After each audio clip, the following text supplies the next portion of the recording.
Hello বন্ধুরা, আজ আমি পনির বানাবো। পটল আলু দিয়ে পনিরটা ভেজে নেব।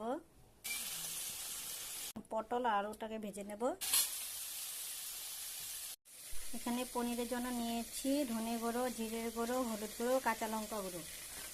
এখন পনিরটা ভাজা হয়ে গেছে, পটল আলু ভেজে নিয়েছি। পরিমাণ মতো তেল দিয়ে দিলাম, দেবো কালো জিরে আর জিরে সম্বাস। এখন মশলাটাকে দিয়ে দিব। এখন মশলাটাকে কষিয়ে নেব।